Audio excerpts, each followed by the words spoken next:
Hello, welcome back, and happy Godzilla Day. November 3rd, the date that this video will be released, is Godzilla Day. And this year, 2024, marks Godzilla's 70th anniversary. So let's all wish Godzilla a happy 70th birthday. The big guy doesn't look a day over 65 million. For this video, I thought I'd take a look at one of my favorite comic series of all time. The Marvel Comics version of Godzilla, King of the Monsters. This comic ran for 24 issues from August 1977 to July 1979. The entire series was written by Doug Moench, most of it being penciled by artist Herb Trimpe, with 2 fill-in issues done by penciler Tom Sutton. And they were joined by a wide variety of inkers, letterers, and colorists through the 2-year run.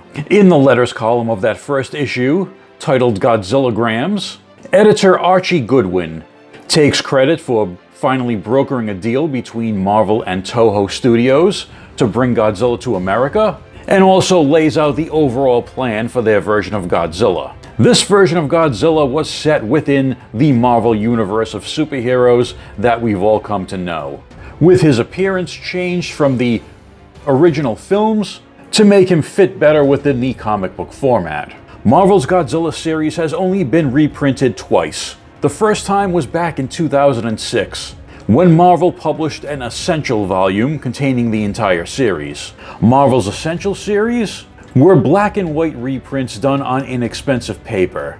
They usually collected 20 to 30 or more issues in a single volume, making these editions very thick and leading fans to refer to them as phone books. The second reprint volume was done just this year, I assume to tie in with the 70th anniversary. It is this full-color, hardcover Godzilla Omnibus, which again collects the entire 24-issue series. And just glancing through, it looks like they've done a fantastic job with this reprint. It's done on really nice paper, and those colors really pop. Because Godzilla is such a big character, there are a lot of full-page panels throughout this series that would highlight just how massive he is. There were beautiful covers and splash pages throughout the series, as well as a couple of memorable double-page spreads, like this one where Godzilla meets the giant robot Red Ronin for the first time, and this giant battle with the Fantastic Four, the Avengers, and S.H.I.E.L.D. in the heart of New York City. Let's take a look at some of the highlights from this fantastic comic series. In the first issue, we see Godzilla emerge from an iceberg off the coast of Alaska.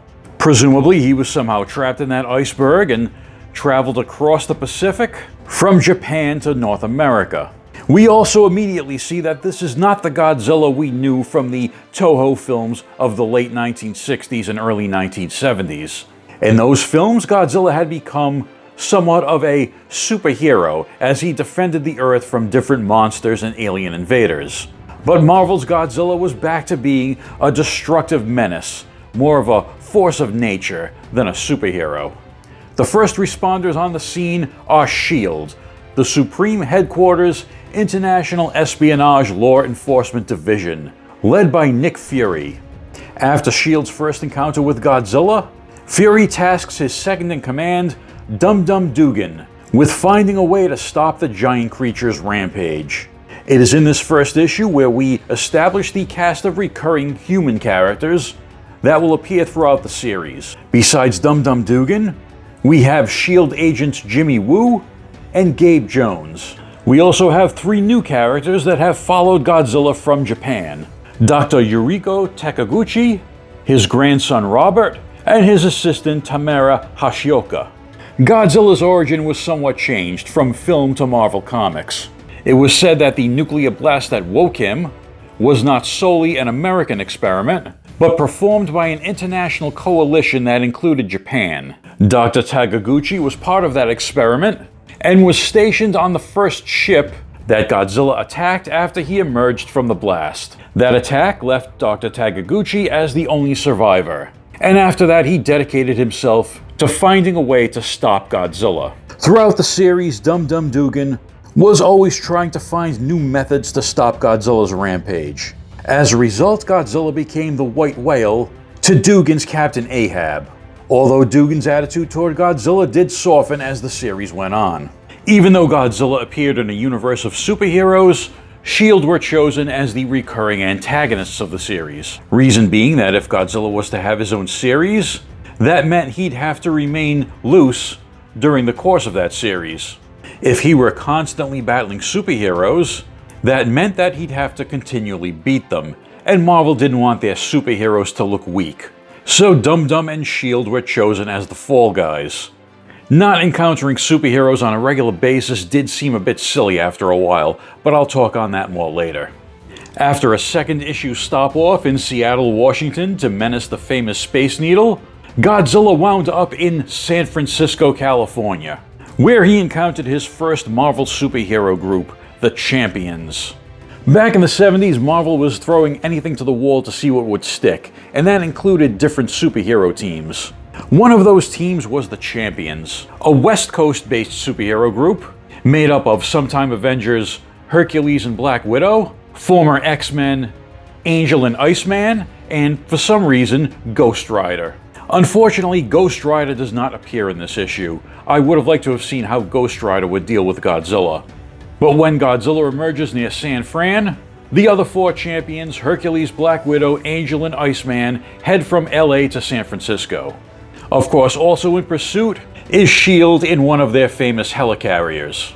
This issue contains two memorable scenes. In one, a swat of Godzilla's tail knocks the Angel unconscious, and Godzilla, unaware of his presence, is about to step on him. Hercules intervenes and not only stops Godzilla from stepping on the Angel, he actually topples him over. In another scene, which is a monumental comedy of errors, after Godzilla destroys the Golden Gate Bridge, Hercules picks up a massive piece of the bridge and hurls it as Godzilla like a missile. Godzilla simply ducks, and the massive piece of the bridge hits the S.H.I.E.L.D. helicarrier, sending it crashing to Earth. With their forces in disarray, Godzilla makes his escape. The Champions as a supergroup didn't last long, less than 2 years. And now they're just an obscure footnote in Marvel history. In the 4th and 5th issues of the series, we get our first proper monster mash. Like many other American adaptations of Godzilla, Marvel licensed only Godzilla and not any of his Japanese friends or foes. No Rodan, Mothra, or King Ghidorah. So when they wanted a giant monster battle, they created their own original monsters. And in issue 4, we get the first of these, Batragon. These two issues chronicle how Godzilla and S.H.I.E.L.D. met up with a brand new supervillain made for the series, named Dr. Demonicus. Dr. Demonicus had your standard mad scientist's supervillain origin. Lab accident, shunned by his colleagues, so on and so forth. Demonicus used a strange meteorite as an energy source to create wild genetic experiments. These experiments resulted in 4 giant monsters: Batragon, Gilaron, Leporax, and Centipore. His plan, of course, was to create an army of giant monsters to rule the world. Because why wouldn't you? Demonicus' headquarters was in a dormant volcano where he kept his monsters. And he kept his base running by using captured Inuit people as slave labor. And we see in the story that besides being a mad supervillain, Dr. Demonicus is also pretty racist. In this 2-issue arc, Godzilla defeats all the Demonicus creations, killing them all, and S.H.I.E.L.D. rounds up Demonicus and his henchmen and frees the slaves. And it's around at this point in the series where Dugan starts to get an inkling that not everything Godzilla does is all bad. Issue 6 debuts a new anti-Godzilla helicarrier called the Behemoth that Dugan and S.H.I.E.L.D. use to tranquilize Godzilla and actually capture him. In this issue, we also get the first look at a project that Dr. Tagaguchi has been working on in conjunction with Tony Stark. S.H.I.E.L.D. attempts to contain Godzilla, but he breaks out, of course, because he's Godzilla. At the same time, young Rob Tagaguchi decides to hijack the project that his grandfather was working on with Tony Stark, which turns out to be a massive robot resembling a giant samurai named Red Ronin. At this point, I'll say a little about young Rob Tagaguchi. Throughout the series, he is very sympathetic to Godzilla. wanting everyone to simply leave the monster in peace instead of trying to hurt him. And he will go to great lengths to see that happen, to the point of multiple instances of criminal activity that his grandfather and S.H.I.E.L.D. just kind of brush off because, he's just a kid. Honestly, young Rob is pretty much a menace throughout this entire series, at some points causing as much mayhem and destruction as Godzilla. At any rate, young Rob's interference in the project causes him to be the only one that would be able to control Red Ronin because his brainwaves have been imprinted on the robot. After briefly losing control of Red Ronin, Rob engages Godzilla in combat in an attempt to drive him off without hurting him. At one point even using Red Ronin to attack the S.H.I.E.L.D. helicarrier. Again, this kid should be in jail, but anyway.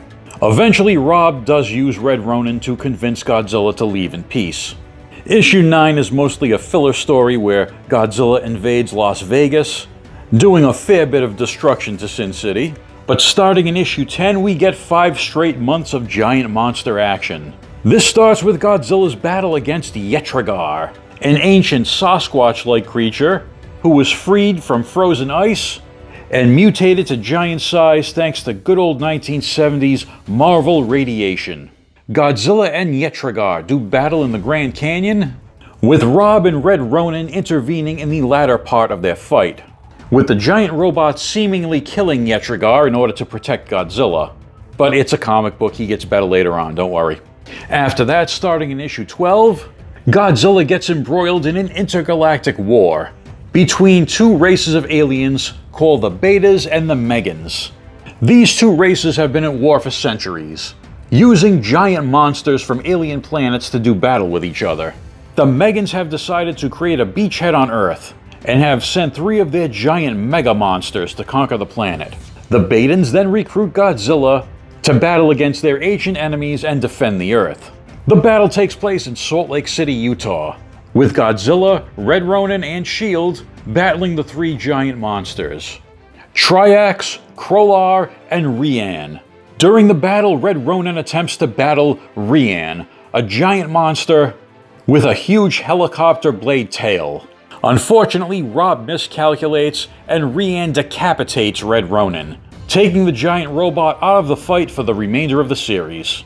Eventually, and of course, Godzilla defeats all 3 of the mega monsters in turn, saving the Earth and seemingly ending the war between the Betas and the Megans in the aftermath.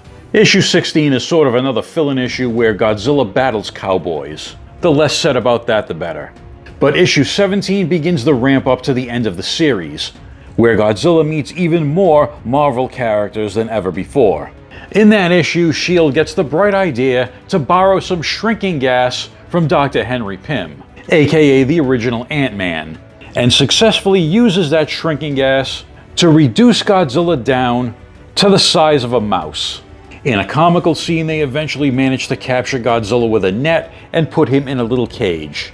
And then for some reason they decide it's a good idea to transport him to New York City. Once in New York, the character that's holding the cage with Godzilla slips, the cage falls, the door bursts open, and Godzilla escapes.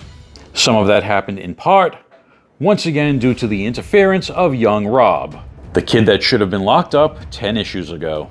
Godzilla ends up in the sewers of New York, where he has a life and death battle with a rat. Godzilla wins, of course, because he can breathe fire and rats can't. After Godzilla disappeared, of course there was a big search for him, and that included young Rob, who was just wandering around the docks of New York City, looking for Godzilla. And of course Godzilla emerges from the sewer right where Rob is standing. And not only does he emerge from the sewer, the shrinking gas starts wearing off and he starts growing. Godzilla grows to about the height of a normal man. And Rob, hoping no one would notice, convinces Godzilla to put on a disguise. And what do you think that disguise is? Oh yeah, it's a trench coat and a fedora. As anyone who reads the Fantastic Four or Teenage Mutant Ninja Turtles knows, that is the world's best disguise. Godzilla continues to grow gradually. He's eventually discovered by S.H.I.E.L.D. and gets into a fist fight with Dum Dum Dugan, Gabe Jones, and Jimmy Woo. He escapes from them and heads to the Museum of Natural History. And it's at this point, issue 20 of the series, that the Marvel superheroes suddenly realize, oh crap, there's a giant dinosaur in New York City. The first to realize this is Ben Grimm, aka The Thing, as he was watching TV and saw Godzilla on the news. He calls this to the attention of Mr. Fantastic, who remarks that, oh yeah, Godzilla, Nick Fury's been trying to keep that quiet. What? Anyway, the Fantastic Four then head off to the Museum of Natural History with a plan to stop Godzilla.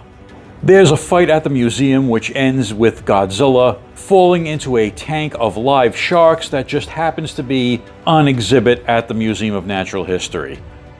I don't think they keep aquarium exhibits there, but I don't know. It was 1979. What do you want from me? So they capture Godzilla, bring him back to the Baxter Building, and Reed's plan is to send him back to prehistoric times using Dr. Doom's time machine. There he can live out his life in peace with others of his kind. I mean, the plan sounds good on paper, but wouldn't Godzilla's presence in prehistory somehow change the timeline and timey-wimey, wibbledy-wobbledy? I don't know. Anyway, that's what they do. So Godzilla, by this point the size of a, quote, normal dinosaur, gets sent back to prehistoric times and winds up in the Valley of Flame, which is the home of Devil Dinosaur and Moon Boy. You guys remember them from one of my previous videos, right? Sure you do. Anyway, Godzilla and Devil Dinosaur do the usual superhero team-up thing, where they at first battle, and then they team up to fight a common foe. In this case, the common foe being a tribe of lizard warriors that are invading the Valley of Flame, using trained dinosaurs as their weapons. The lizard warriors are no match for the combined forces of Devil Dinosaur and Moon Boy.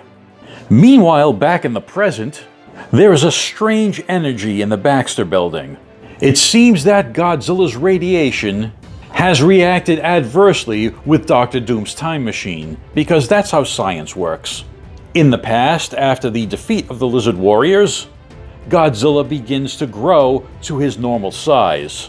Knowing that Godzilla's about to come back through time, Reed does the only thing he can. He takes Dr. Doom's time machine, gets it the hell out of the Baxter Building, and puts it in the middle of New York City. This is the smartest man on Earth. Anyway, guess what? Godzilla appears in the middle of Manhattan, and hijinks are about to ensue. Godzilla begins to wreak havoc in the middle of Manhattan, at one point passing by the Daily Bugle, where crusading publisher J. Jonah Jameson sticks his head out the window and gives Godzilla a piece of his mind. I guess Jonah caught Godzilla in a good mood that day, because instead of breathing fire on him or simply crushing the Daily Bugle building, Godzilla just blows hot air into Jonah's office. Seems appropriate. Realizing that they cannot defeat Godzilla by themselves, the Human Torch flies off to recruit some help. So he heads to Avengers Mansion, where the up until this point very clueless Avengers have gathered. Upon hearing about Godzilla in New York, Yellowjacket aka Henry Pym remarks, "Does that mean Dr. Pym's gas didn't work?" Yeah, that's what that means, Henry. So the Avengers fly back with the Human Torch to battle Godzilla. Except for Captain America.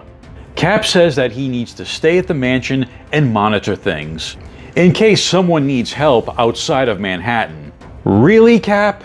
Godzilla's been rampaging across the United States for 2 years. And this is the first you guys are hearing about it?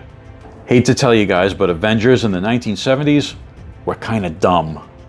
During the battle, Godzilla sets his sights on the Empire State Building and threatens to push it over. So Thor gets the idea that if he flies to the opposite side of the Empire State Building, he can hold it up from that side and prevent Godzilla from pushing it over. At that point, Thor and Godzilla engage in what Ben Grimm refers to as an inside-out game of tug-of-war, as Godzilla's trying to push the building over and Thor is holding it up.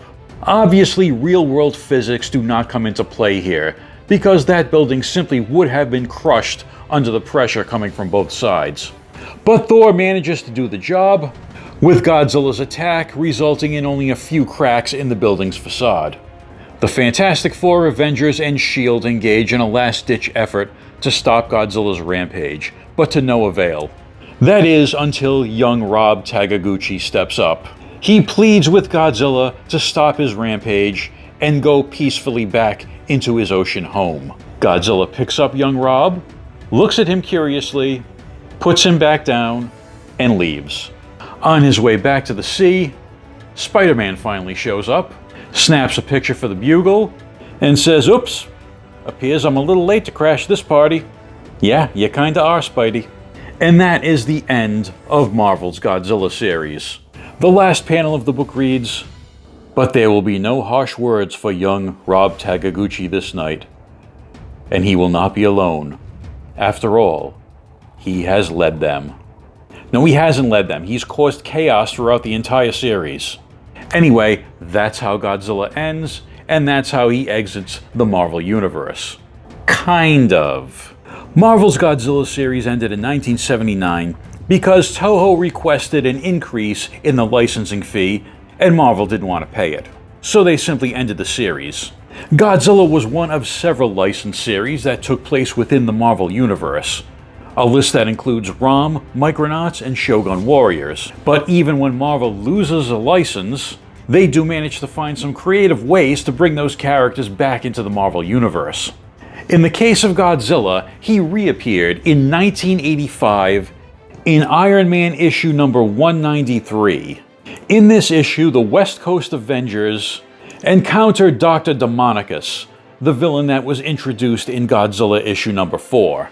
Dr. Demonicus did not come from Godzilla's original films. He was a completely original Marvel character, so they do retain the rights to him even though he appeared in that Godzilla series first.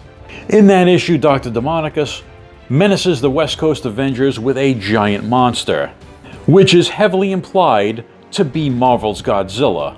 Demonicus refers to the creature as his old enemy, and explains that he managed to capture and mutate the creature. The monster in this issue does have a rudimentary resemblance to Marvel's Godzilla, with details added to him like horns on his head and fins on his back and limbs. So it is assumed to be Godzilla. The issue ends with Iron Man using his old gray armor to lift the beast, fly it out to sea, and drop it in the middle of the ocean. Marvel's Godzilla is one of my favorite comic series of all time, and I do have a great love and nostalgia for it. But I often wonder what could have been if they had gone further. Spider-Man only made a cameo appearance in that last issue and never encountered Godzilla directly, which is surprising considering the number of heroes that Spider-Man teamed up with in the 1970s. We also never got what would have been a dream encounter, Godzilla and the Hulk. I often wonder if that 1970s childlike Hulk would have fought Godzilla, or would he have seen a kindred spirit in the monster and somehow teamed up with him. We also never got any established Marvel villains in the Godzilla series. Surely the scheming Dr. Doom would have found some way to manipulate Godzilla's existence into benefiting him. I also often wonder how a team-up would have looked between Godzilla and some of Marvel's other licensed properties from the 1970s that had their origins in Japan, namely the Micronauts and the Shogun Warriors. Now, I'm sure timing was an issue within the confines of the original Godzilla series. Marvel's Micronauts and Shogun Warriors comics did not begin publication until January and February of 1979 respectively, and Godzilla's series ended in July of that year, so there was certainly not enough time to schedule any team-ups between those books. But if Godzilla's series had continued past issue 24, who knows what would have happened. I think Godzilla encountering the Shogun Warriors at least would have been fun, especially considering that they were all part of the same toy line from Mattel. And that's it for this video. I hope you enjoyed my reminiscing about the old Godzilla Marvel series, which was very much a product of the wacky comic book ideas of the Bronze Age. I don't know if we'll ever see Godzilla in the Marvel Universe again, but one can always hope. And in the meantime, DC has just announced that they're doing a second Godzilla vs. Kong vs. Justice League miniseries. So even if Godzilla's time battling the Fantastic Four and the Avengers is over for now, his encounters with DC heroes and villains will continue at least into the near future. As always, thank you for your time and attention, and I will see you in the next video.